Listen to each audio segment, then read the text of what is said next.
لیکن یہاں اس واسطے کو ہٹا کر بات کی جائے انا انزلناہ فی لیلۃ القدر، تاکہ یہ اللہ تعالیٰ کی ذات کے ساتھ اس کی جو نسبت خصوصی ہے وہ نمایاں ہو، اور اس سے قرآن مجید کی بھی عظمت جو ہے وہ اور اجاگر ہو کر اور نکل کر اور ظاہر ہو کر سامنے آ جائے۔ اسی طریقے سے اس کا ایک اور اسلوب بھی ہے کہ وقت نزول جو ہے لیلۃ القدر، جبکہ ہم نے اسے نازل کیا ہے لیلۃ القدر میں، اور پوری سورت جو ہے اب اس لیلۃ القدر کی عظمت پر جو ہے گفتگو کر رہی ہے۔ اس میں بھی گویا کہ نزول قرآن جو ہے اس کے لیے لیلۃ القدر کا انتخاب یہ بھی عظمت قرآن کے بیان و اظہار کا ایک اصول ہے۔ انا انزلناہ فی لیلۃ القدر، اس میں اب تیسری بحث جو ہماری ہے وہ یہ ہے کہ انزال اور تنزیل کا فرق۔ یہ بار میں عرض کر چکا ہوں کہ باب افعال سے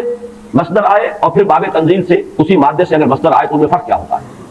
باب افعال میں کسی کام کا دفعتاً کر دینا، ایک ہی مرتبہ یک بارگی جسے ہم کہتے ہیں کام کو مکمل کر دینا۔ باب تفعیل میں تدریجاً، یہ تدریج خود جو ہے تفعیل کے وزن پر ہے، تدریجاً تھوڑا تھوڑا کر کے کسی کام کو بڑے اہتمام کے ساتھ، اس لیے کہ جب اہتمام ہوتا ہے اور جب اس کی خاص توجہ ہوتی ہے تو رفتار کم ہو جائے گی، اور جب کہیں کسی کام کو بس تیزی سے کر دیا جائے تو پھر اتنی توجہ کی ضرورت نہیں ہوتی۔ اس میں مثال جو ہے بہت نمایاں اعلام اور تعلیم۔ اعلام کے معنی خبردار کر دینا، بتا دینا، بس بتا دیا، اب تمہارے سمجھ میں آیا ہے تو آیا ہے، نہیں آیا تو نہیں آیا، اگر آیا ہے تو ٹھیک ہے، نہیں آیا تو دفع ہوگا۔ ہمارا کام تھا بتا دینا، ہم نے بتا دیا، یہ اعلام ہے، بتا دیا اعلام۔ تعلیم، تعلیم ہے ذہن نشین کرنا، اتارنا، بٹھانا، سمجھانا، تھوڑا تھوڑا کر کے بٹ بائی بٹ، پھر یہ دیکھنا کہ یہ بات سمجھ میں آ گئی تو اگلا قدم، یہ بھی اگر سمجھ میں آ گئی تو اگلی بات، یہ تعلیم ہے۔ تو اسی طریقے سے جو اعلام اور تعلیم کا فرق ہے وہی فرق ہے انزال اور تنزیل کا۔ اور یہ الفاظ وہ قرآن مجید میں اگرچہ کہیں کہیں استثناءات ہیں، لیکن آپ کو معلوم ہے کہ یہ تو اصول ہے دنیا میں ہر جگہ پر، ایکسیپشنز پروو دی رول۔ اگر کہیں استثناءات آ جائیں تو اس سے قانون جو ہے اور کلیات ٹوٹتے نہیں ہیں بلکہ اور موقت ہو جاتے ہیں۔ تو یہ بات نوٹ کر لیجئے کہ استثناءات تو اگرچہ ہیں انزال اور تنزیل کے استعمال میں، لیکن یہ کہ بالعموم یا یوں کہیے کہ قانون کے طور پر، ایک کلیہ کے طور پر انزال کا لفظ آتا ہے قرآن مجید کا نزول یا تو آغاز نزول جو ہوا محمد رسول اللہ صلی اللہ علیہ وسلم پر، یا پورے قرآن کا نازل کیا جانا لوح محفوظ سے سمائے دنیا تک، کیونکہ یہ دفعہ ہوا پورا قرآن پہ نازل کر دیا گیا۔ یہ دونوں آراء جو ہیں ہمارے ہاں مفسرین کے ہاں موجود ہیں۔ امام شافعی کی رائے یہ ہے کہ انا انزلناہ فی لیلۃ القدر سے مراد یہ ہے کہ اس کا آغاز نزول ہوا ہے لیلۃ القدر میں۔ حضرت عبداللہ ابن عباس رضی اللہ تعالیٰ عنہما، اور ظاہر بات ہے کہ ان کی رائے بہت زیادہ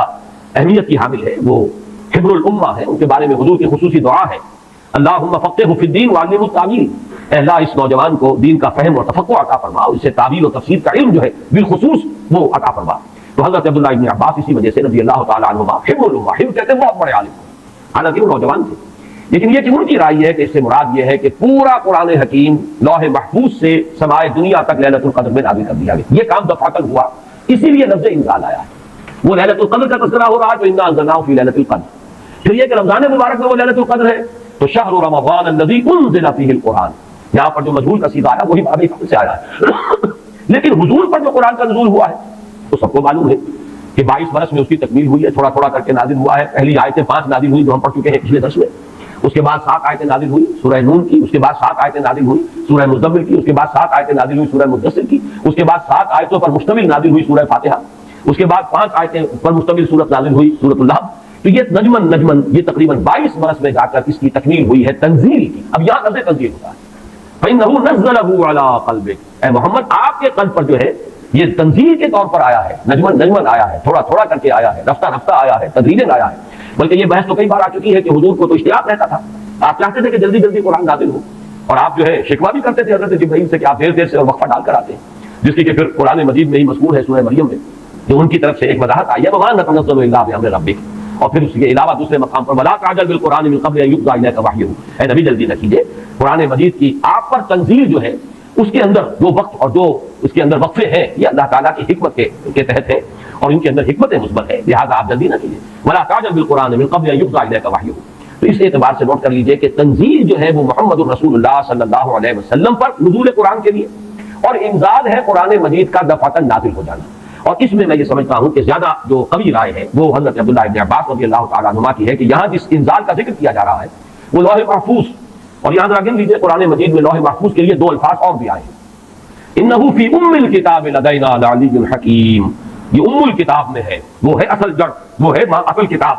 یہ تو نقول ہے، جیسے کہ میں نے بارہا کہا ہے کہ فیصلہ جو ہے جج کے ہاتھ کا لکھا ہوا محفوظ ہے، آپ نقل حاصل کر سکتے ہو، وہ نقل مطابق اصل جو ہے وہ آپ کو مل جائے گی، لیکن یہ کہ اصل فیصلہ تو وہ ہے جو جج نے اپنے ہاتھ سے لکھا ہے اور وہ محفوظ ہے۔ اسی طریقے سے اصل قرآن کو جس کو کہا گیا فی کتاب مکنون لا یمسہ الا المطہرون، تو کتاب مکنون، لوح محفوظ، ام الکتاب، یہ تین جو ہے مختلف اسلوب ہیں اس حقیقت کو بیان کرنے کے لیے کہ اس عالم امر میں، وہ ساتویں آسمان سے بھی اوپر کہیں کوئی ہے جس کی حقیقت کو اس وقت ہم نہیں سمجھ سکتے، وہ لوح محفوظ ہے، وہ ام الکتاب ہے، وہ کتاب مکنون ہے، وہاں سے یہ پورا قرآن نازل کر دیا گیا دفعۃ واحدہ، جملۃ واحدہ، لیلۃ القدر میں، کہ جو کہ رمضان مبارک کی ایک شب تھی، سمائے دنیا تک، وہاں سے پھر فرشتے نے اس کو تدریجاً جو بھی اس کے نزول کے لیے حکمت معین تھی اللہ تعالیٰ کے علم میں، اس کے مطابق اس کو نازل کیا محمد رسول اللہ صلی اللہ علیہ وسلم پر۔ البتہ یہ رہا کہ اس سے مراد آغاز نزول ہے، یہ بھی لفظی اعتبار سے اس کے اندر کوئی تضاد نہیں ہوگا، اس لیے کہ آغاز نزول میں جو آیات نازل ہوئی ہیں وہ تو دفعۃ واحدہ ہی نازل ہوئی۔ اقرأ بسم ربک الذی خلق، خلق الانسان من علق، اقرأ وربک الاکرم الذی علم بالقلم، علم الانسان ما لم یعلم۔ تو یہ تو ظاہر ہے کہ ایک ہی وقت میں 5 آیات نازل ہوئی، لہذا امام شافعی کی رائے جو ہے وہ بھی جہاں تک کہ لغوی بحث ہے اس کے اعتبار سے اس کو رد نہیں کیا جا سکتا، لیکن یہ کہ جیسا کہ میں نے عرض کیا ہمارے لیے زیادہ اہمیت کا قول جو ہے وہ حضرت عبداللہ ابن عباس کا ہے رضی اللہ تعالی عنہما۔ اب آئیے لیلۃ القدر، انا انزلناہ فی لیلۃ القدر، اس میں قدر سے مراد کیا ہے؟ قدر کی رات۔ بعض حضرات نے تو بڑی آسانی کی ہے کہ ترجمے میں کہہ دیا ہم نے اسے شب قدر میں نازل کیا۔ ظاہر بات ہے کہ ترجمے میں تو آسان ہے، لیل کی جگہ شب کا لفظ آئیے اور اس کے ساتھ قدر کے لفظ کو جو کا تو رکھ دیجیے۔ یہی وجہ ہے کہ اردو میں ترجمہ کرنا، اردو میں درس دینا قرآن کا بہت آسان ہے، لیکن کوئی ایسی اجنبی زبان ہو کہ جس کے الفاظ سرے سے مناسبت نہ رکھتے ہو عربی زبان کے الفاظ کے ساتھ، وہاں بہت مشکل ہو جاتا ہے۔ اب اگر آپ انگریزی میں ٹرانسلیٹ کریں گے اس کو تو آپ کو کوئی مفہوم معین کرنا پڑے گا، کوئی ایک لفظ سلیکٹ کرنا پڑے گا، آپ قدر کے لفظ کو تو وہاں پر ریٹین نہیں کر سکتے، تو بہت مشکل ہو جائے گا ان زبانوں میں، کیونکہ ہماری زبان جو ہے اس میں تو اکثر و بیشتر اصطلاحات جو ہے وہ تو قرآن مجید کی جو کی تو منتقل ہو گئی۔ تقویٰ کا لفظ ہے تو جو کا تو ہے، ایمان کا لفظ ہے تو جو کا تو ہے۔ اس اعتبار سے اردو میں ترجمہ یا اردو میں درس قرآن دینا بہت آسان ہے، لیکن کسی اور زبان میں کہ جس کا کوئی بھی ربط نہ ہو اردو کے ساتھ، عربی کے ساتھ، فارسی کے ساتھ، بہت مشکل۔ اس قدر سے مراد کیا ہے؟ اس کے ضمن میں 3 آراء ہیں کہ جو ملتی ہیں، 2 بہت مشہور ہیں، تیسری ذرا ایک شاذ رائے ہے، لیکن یہ کہ بہرحال وہ بھی میں چاہتا ہوں کہ آپ کے علم میں آ جائے۔ قدر سے مراد ایک تو یہ ہے کہ یہ تقدیر الامور، یہ رات وہ ہے کہ جس میں 1 سال کے لیے مقادیر اور تقدیروں کا تعین ہو جاتا ہے۔ اگر ایک لفظ میں نے استعمال غلط کر دیا جملے میں، تعین تو وہ ہو چکا ہے ازل میں، اللہ تعالیٰ کے علم ازلی میں تو وہ چیزیں پہلے سے موجود ہیں، کب کس وقت کس شے کو ظہور پذیر ہونا ہے، کب کس وقت کس جگہ کون سا واقعہ ظاہر ہوگا، لیکن یہ ہے کہ وہ تو اللہ کا علم قدیم ہے، علم کی حد تک وہ علم قدیم ہے، وہ تو ہمیشہ سے شے جو ہے موجود ہے اللہ کے علم قدیم میں۔ لیکن یہ کہ ہر سال کا معلوم ہوتا ہے کہ جیسے ہمارے ہاں ایک مفہوم ہے بجٹ سیشن ہے، سال بہ سال کچھ چیزیں معین کی جاتی ہیں، اس اعتبار سے ہر سال یہ ایک شب آتی ہے کہ جس میں اس سال سے متعلق امور فرشتوں کے حوالے کر دیے جاتے ہیں۔ اس اصل جو ہے ام الکتاب سے یوں سمجھ لیجیے، ام الکتاب اب یہاں میں لفظ استعمال کر رہا ہوں، اللہ تعالیٰ کا علم قدیم، اللہ تعالیٰ کے علم قدیم میں جو چیزیں معین ہیں، جو آنے والے سال کے لیے جو حالات، حوادث، واقعات جو بھی ظہور پذیر ہونے ہیں، ان کے بارے میں اللہ کے جن فیصلوں کی تنفیذ ہونی ہے وہ حوالے کر دی جاتی ہیں فرشتوں کے کہ وہ ان کو تنفیذ کریں۔ یہ گویا کہ تقدیر کی رات ہے لیلۃ القدر، یعنی وہ رات جس میں تقدیر الامور، تمام معاملات جو ہیں ان کا معاملہ طے کر دیا جاتا ہے، اور اس کی تائید ہوتی ہے وہ سورہ دخان کی آیت سے فیہا یفرق کل امر حکیم، اور اس آیت میں جو لفظ آیا وہ بہت پیارا آیا، یفرق، اس رات میں ہر بات جو پختہ ہے وہ جدا کر دی جاتی ہے۔ فرق کے معنی جدا کرنا، فرق علیحدہ کر دینا، فرق کے معنی ہے کسی شے کے ٹکڑے کر دینا، وہ فرق ہوگا۔ فرقوا دینہم، انہوں نے اپنے دین کے ٹکڑے کر دیے، کسی شے کو، کسی جز کو کل سے جدا کرنا، یہ فرق ہوگا۔ تو معلوم ہوا فیہا یفرق کل امر حکیم، میں سوچ رہا تھا تو انگریزی کا ایک لفظ بہترین ذہن میں آیا، ایشو ہو جانا،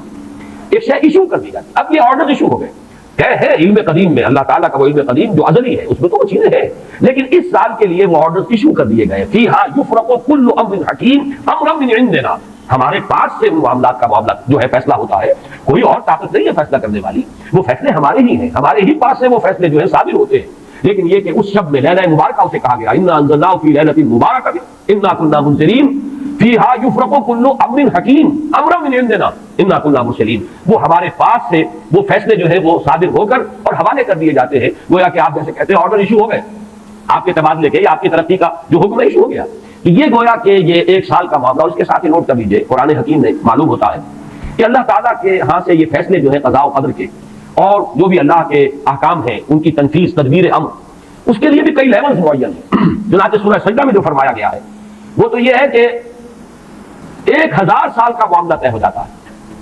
یدبر الامر من السماء الى الارض ثم يعرج اليه في يوم كان مقداره 1000 سنة مما تعدون،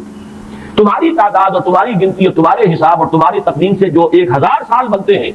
اللہ تعالیٰ کی تدبیر امر اس کے حساب سے ہوتی ہے، اور پھر اس کی تکمیل کے بعد پھر ملائکہ جو ہے اس کی جو رپورٹ ہے وہ لے کر اللہ تعالیٰ کے حضور میں حاضر ہوتے ہیں۔ یہ کہا جا سکتا ہے کہ جیسے ہم یہ سمجھتے ہیں کہ 7 آسمان ہیں، ان ساتوں آسمانوں کے ساتھ اللہ تعالیٰ کا یہ جو تدبیر امر کا معاملہ ہے، کہ جو سمائے دنیا ہے اس پر وہ سالانہ ایشو ہو رہے ہو احکام قضاء و قدر کے، اور وہی ہے کہ جو پھر اس سال کے دوران ان کی تنفیذ ہو جاتی ہے، اور اگر اس سے آگے 100 برس کی کوئی پلاننگ ہے تو وہ دوسرے کہیں آسمان پر ہو، اور اس سے اوپر اگر کوئی 1000 برس کی پلاننگ ہے تو وہ اس سے کہیں اوپر کے آسمان پر ہو، اور اگر اس سے اوپر 10,000 برس کی کوئی پلاننگ ہے تو اس سے اوپر کے آسمان پر ہو۔ یہ سارے معاملات غیر ممکن ہیں، یہ عالم امر کی وہ باتیں ہیں جن کو صحیح طور پر سمجھنا ہم صرف اشارات کے حوالے سے کوئی دھندلا سا تصور قائم کر سکتے ہیں کہ قرآن اس طرح نہیں کہہ رہا ہے۔ يدبر الامر من السماء الى الارض ثم يعرج اليه في يوم كان مقداره 1000 سنة مما تعدون۔ سورہ معارج میں یہ بھی ہے تعرج الملائکۃ والروح الیہ فیہا، اس میں فی یوم کان مقدارہ 50,000 سنہ، 50,000 برس کا بھی ایک دن ہے اللہ کا۔ تو ہو سکتا ہے کہ ان تمام مختلف درجہ بدرجہ جو تدبیر امر کے فیصلے اللہ کی طرف سے حکمت الہی اور علم الہی سے جن چیزوں کا کہ ایشو ہو رہا ہو، جس کے کہ احکام صادر ہو رہے ہو، وہ بھی درجہ بدرجہ ہو، اور یہ جو ہے سمائے دنیا پر یہ ایک سالانہ جو ہے نظم اس کا قائم ہو، اور اس کے حوالے سے فرشتوں کو جو اس دنیا کے فرشتے ہیں جو یہاں پر تنفیذ امر کی جو خدمت ہے اس پر معمول ہیں ان کے حوالے کر دیے جاتے ہیں۔ تو ایک رائے تو میں نے عرض کی کہ قدر سے مراد تقدیر، کہ یہ رات جو ہے تقدیر الامور کی رات ہے، تمام جو امور ہیں ان کے مقادیر، ان کی تعین، ان کے بارے میں اللہ تعالیٰ کے احکام جو ہے ان کا ایشو ہو جانا۔ ایک رائے یہ ہے کہ یہ قدر سے مراد ہے قدر و منزلت، اونچا رتبہ، علو شان، منزلہ اور شرف۔ اب کس کی تائید ہوتی ہے؟ معلوم ایسا ہوتا ہے کہ یہ دونوں باتیں تو بیک وقت جو ہے مراد ہیں، اسی لیے میں نے کہا یہ دونوں اقوال بہت مشہور بھی ہیں، اور میرے نزدیک یہ دونوں ہی اس میں یہ ذو معنیین لفظ کے طور پر یہاں استعمال ہوا، یہ دونوں ہی مراد ہیں۔ یہ رات خود اپنی جگہ پر بھی بجائے خود، جسے ہم کہتے ہیں بجائے خود بھی بہت قدر و منزلت کی رات ہے، اور اس شب میں 1 سال کے معاملات جو ہیں وہ فرشتوں کے حوالے کر دیے جاتے ہیں۔ اس اعتبار سے اس کو کہا گیا لیلہ مبارکہ،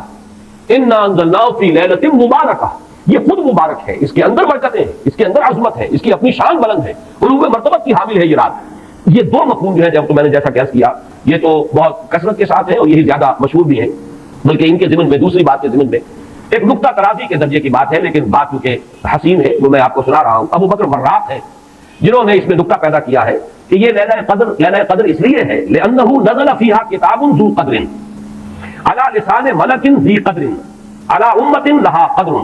یہ تین انہوں نے قدر جمع کیے ہیں کہ اس لیے اس کو لیلۃ القدر کہا گیا کہ ایک طرف تو یہ کہ اس میں وہ کتاب نازل ہوئی جو بڑی قدر و منزلت والی کتاب ہے، ثانیاً وہ اس فرشتے کی زبانی نازل ہوئی کہ جو بہت قدر و منزلت کا ذی قوت عند ذی العرش مکین مطاع ثم امین، پھر اس امت کے لیے اس کی تنزیل ہو رہی ہے جس کی بڑی قدر و منزلت ہے اللہ کے ہاں۔ اور شاید اسی وجہ سے وہ کہتے ہیں جناب وراق کہ شاید اسی وجہ سے لفظ قدر جو ہے اس سورہ مبارکہ میں 3 مرتبہ آیا ہے، انا انزلناہ فی لیلۃ القدر وما ادراک ما لیلۃ القدر لیلۃ القدر خیر من الف شہر۔ لیکن جیسا کہ میں نے عرض کیا یہ بس ایک نقطے کے حد تک ہے، ایک دلچسپ نقطہ ہے، میں نے اس کا تذکرہ کر دیا ہے۔ ایک تیسرا مفہوم جو شاذ ہے جو لیا گیا قدر سے، کہ قدر کا ایک مفہوم ہے تنگی کا بھی، جیسے کہ سورۃ الفجر میں ہم پڑھ چکے ہیں فاما الانسان اذا ما ابتلاه ربه فاکرمه ونعمه فیقول ربی اکرمن واما اذا ما ابتلاه فقدر علیہ رزقه فیقول ربی اہانن۔ انسان کا معاملہ عجیب ہے کہ جب اس کا رب اس کا امتحان لیتا ہے، اسے آزماتا ہے، نعمتیں دے کر، عزت دے کر، تو کہتا میرے رب نے مجھے عزت دے دی، اور جب اس کا رب اس کو آزماتا ہے اس پر رزق کو تنگ کر کے، تو وہ کہتا میرے رب نے مجھے ذلیل کر دیا۔ تو یہاں پر جو تنگی کا مفہوم ہے قدر میں، تو ایک مفہوم یہ لیا گیا ہے کہ یہ لیلۃ القدر لیلۃ الضیق ہے، اور یہ اس لیے کہ اس زمین پر اتنی کثرت سے اتنی کثیر تعداد میں فرشتے نازل ہوتے ہیں کہ تنگی پیدا ہو جاتی ہے۔ اب ظاہر بات ہے کہ یہ اس عالم ارواح کے ساتھ مناسبت رکھنے والے لوگ جن کی اپنی روحیں جو ہیں وہ اس درجے لطیف ہوں کہ کچھ مناسبت ان کو پیدا ہو گئی ہو، صرف ان کا ایک ادراک ہو سکتا ہے، باقی یہ کہ جہاں تک لفظ کا تعلق ہے اس میں اس کی گنجائش موجود ہے۔ تو لیلۃ القدر کے 3 مفہوم ہوئے، جن میں سے 2 جو ہے پہلے وہ تو باہم جمع بھی ہو سکتے ہیں، ذو معنیین لفظ کی حیثیت سے اس کا استعمال ہو سکتا ہے، اس میں تمام مقادیر اور تمام تقدیروں کا گویا کہ اللہ تعالیٰ کی طرف سے صدور ہو جاتا ہے، ایشو ہو جاتے ہیں تمام احکام آئندہ سال کے لیے۔ دوسرے یہ کہ یہ خود اپنی جگہ پر بڑی مبارک اور بڑی قدر و منزلت والی رات ہے۔ تیسری بات وہ ہے جو میں نے عرض کیا، ایک شاذ کی رائے ہے کہ اس میں فرشتوں کا نزول اس کثرت سے ہوتا ہے کہ زمین کے اندر اس کی وجہ سے جب جگہ کی تنگی ہو جاتی ہے، واللہ اعلم۔ اب اس کے بعد فرمایا وما ادراک ما لیلۃ القدر، یہ ما ادراک اور ما یدریک، اس کے بارے میں بعض حضرات کی ایک رائے ہے جو شاید اس سے پہلے اتنی وضاحت سے میں نے کبھی بیان نہ کی ہو، آج اس کو نوٹ کر لیجیے۔ عموماً تو مفسرین دونوں کا مفہوم ایک ہی لیتے ہیں، یعنی آپ کو کیا معلوم، آپ کو کس نے بتایا، گویا کہ نفی ہے کہ آپ کا اندازہ نہیں ہو سکتا کہ وہ کیا شے ہے، وہ لیلۃ القدر کی عظمت کیا ہے۔ لیکن بعض حضرات نے یہ فرق کیا ہے کہ جب یہ فعل ماضی میں آتا ہے وما ادراک، اس میں مراد یہ کہ آپ کو خوب معلوم ہے، کیا ہی معلوم ہے آپ کو کہ اس کی قدر و قیمت کیا ہے، یعنی اس میں گویا کہ نبی اکرم صلی اللہ علیہ وسلم کے لیے نفی نہیں بلکہ اس بات، القاریہ وما ادراک ما القاریہ، القاریہ ما القاریہ وما ادراک ما القاریہ، گویا کہ اس بات ہوتا ہے کہ آپ کو خوب معلوم ہے کہ قاریہ کیا ہے۔ لیکن یہ کہ جہاں ما یدریک آتا ہے وما یدریک لعلہ یزکا اور یذکر فتنفعہ الذکریٰ، جہاں فعل مضارع آئے گا وہاں در حقیقت وہ مفہوم ہوگا کہ یہ بات حضور صلی اللہ علیہ وسلم کے علم میں نہیں ہے، آپ کو کیا معلوم، ہو سکتا ہے کہ وہ نصیحت اخذ کرتا، اس کو تزکیہ حاصل کر لیتا، تو اس کے اندر تو نفی ہو سکتی ہے کہ اس وقت آپ کے علم میں وہ بات نہیں. لیکن یہ بھی ایک تو یہ کہ ایک علمی نکتہ ہے اور اس میں ذرا باریک قسم کی نحوی بحث ہے. میں خود اپنا مقام یہ نہیں سمجھتا کہ اس قسم کی باریک نحوی بحثوں میں کوئی حتمی رائے قائم کروں. دوسرے یہ کہ اس سے ہماری حد تک کوئی فرق واقع نہیں ہوتا. فرق اگر واقع ہوتا ہے تو محمد رسول اللہ صلی اللہ علیہ وسلم کے بارے میں واقع ہوتا ہے کہ اگر وما ادراک آیا ہے تو گویا کہ اس بات ہے کہ حضور کے علم میں وہ بات ہے، اور وما یدریکا ہے تو گویا کہ اس میں نفی ہے کہ وہ بات حضور کے علم میں نہیں ہے. لیکن ہمارے لیے تو دونوں حالتوں میں نفی ہی نفی ہے. ہمیں کیا معلوم قاریات کی اصل حقیقت ہمیں کیا اندازہ ہو سکتا ہے، لیلۃ القدر کی اصل عظمت کا ہمیں کیا اندازہ ہو سکتا ہے، قرآن کی عظمت و فضیلت کا ہمیں کیا اندازہ ہو سکتا ہے. ہمارے اعتبار سے وہ بحث جو ہے وہ محض اکیڈمک اور ایک علمی بحث بن کر رہ جاتی ہے، اس کا کوئی فرق واقع نہیں ہوتا. اب اس کے بعد سوال پیدا ہوتا ہے کہ یہ رات جو ہے مخفی کیوں رکھی گئی؟ تعین کے ساتھ کچھ معلوم نہیں یہ رات کون سی رات ہے. کون سی رات ہے اس کا جواب تو میں بعد میں دوں گا کہ اس میں جو آراء ہیں مختلف، لیکن یہ کہ اس کو کیوں مخفی رکھا گیا اس پر کچھ پیاری باتیں ہیں جو مفسرین نے کہی ہیں.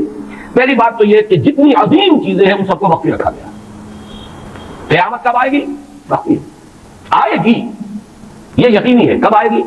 یہ تو امور میں سے ہے کہ جس کا علم نبی اکرم صلی اللہ علیہ وسلم کو بھی نہیں دیا گیا، جبرائیل کو بھی نہیں دیا گیا. چنانچہ حدیث جبرائیل میں واضح طور پر الفاظ موجود ہیں وَمَا الْمَسْئُولُ عَنْهَا بِأَعْلَمَ مِنَ السَّائِلِ. کچھ معلوم نہیں، نہ سائل کو معلوم نہ مسئول کو معلوم قیامت کب آئے گی.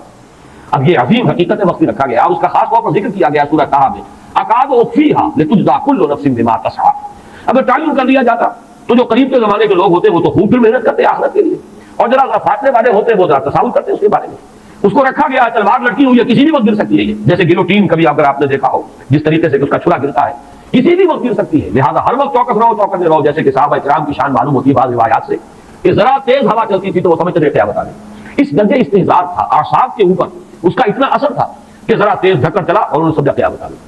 تو اس طریقے سے قیامت کو وقفی رکھا گیا. اکاد اخفیہا لتجزیٰ کل نفس بما تسعیٰ. نہ آج سے 100 برس پہلے والوں کو معلوم تھا کہ قیامت کب آئے گی، نہ آج والوں کو معلوم ہے. نہ اگر ابھی دنیا کی عمر ہے ابھی 100 برس اور تو قیامت سے ایک دن پہلے بھی شاید یقینی طور پر معلوم نہ ہو سکے کہ کل قیامت آ رہی ہے. تاکہ ہر وقت جو ہے امتحان اتنا ہی شدید رہے، اتنا ہی کڑا امتحان رہے ہر ایک کے لیے. لتجزیٰ کل نفس بما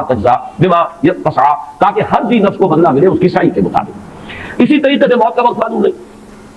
وما تدری نفس بأی ارض تموت. کہاں موت آئے گی کچھ معلوم نہیں، کہاں موت آئے گی کب موت آئے گی کچھ معلوم نہیں. اسی طرح نوٹ کیجئے صلاۃ وسطیٰ، حافظوا علی الصلوات والصلاۃ الوسطیٰ معین نہیں.